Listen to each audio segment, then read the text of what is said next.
because this year or last year they started auctioning The 700 megahertz. in States, that is, and in UK 900 megahertz comes to the auction this year, I think it is. Right, so it's kind of within these last years happening an auctioning off of so-called former TV bands. The major issue with all that is that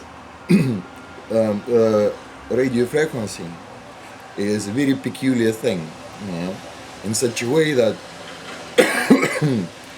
according to, well, depending on what frequency it is, it absorbs, but by various objects in the world, or have different penetrative power, as it is. So some frequencies, being quieter, go farther than other frequencies, even being louder than that. You with me? Yeah. If you can compare, and you totally rightly can, say sound to a radio frequency, so say sound goes very bad through the pillow or through the vacuum, it basically doesn't go. So say all this 2.4 gigahertz situation, coming out of the fact that 2.4 gigahertz, is mostly absorbed by the water. I see. Hence the microwave work on that. Hence that frequency has been let out because you cannot physically do a long range transmission on it, because the transmission will go literally into steam. And simply just warming up an air. That's all. So your range would be extremely short. Right? But it would be very efficient if you want to cook something. So all the best frequencies, well, so to say, best frequencies, as in our case, we're interested in penetration. So you would want to have as low power as it gets, to be able to transmit as far as possible. True. So for that you would need frequency which has the most penetrative power, which is not really the force, but simply physical property which lets it to travel, and not being absorbed by any other objects or obstacles which may happen on its way, say like walls of a house, for instance. Important. So which means that you would need small transmitter, small receiver, and you would still communicate across considerable distance.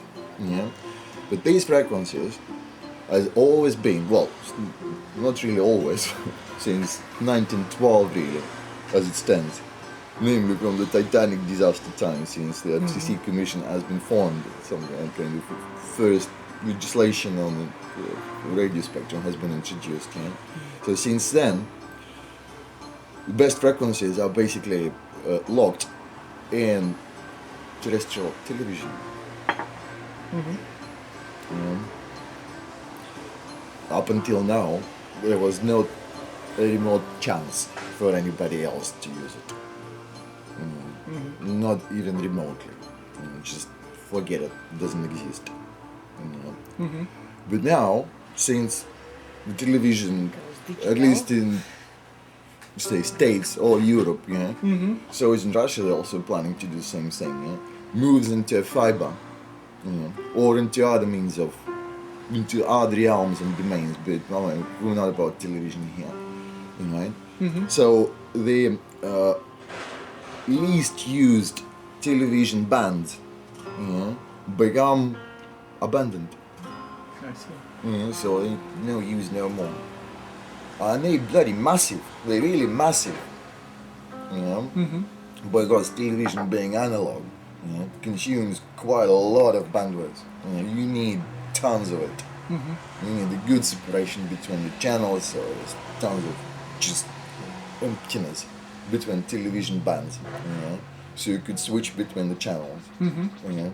Well, coherently. So they don't go shh, and you suddenly have two ads or something. And so on. So that's what's getting auctioned now. So, oops, excuse me, I'll have to Okay, no take it. Yeah, I'll be with you in a minute. Okay, Okay. no problem. Sorry about it. No, It's okay. not at all. I'll check it out.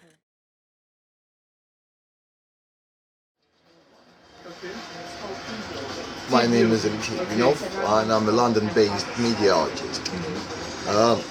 We've been talking about 3G technology, and as far as my observations goes, I found out that 3G is apparently a dying technology, which unfortunately in Europe died before it even got born. So, with an advance of 4G,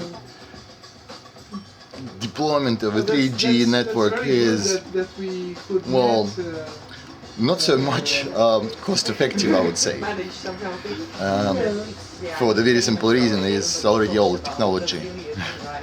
So that's basically all there is to say about it. But that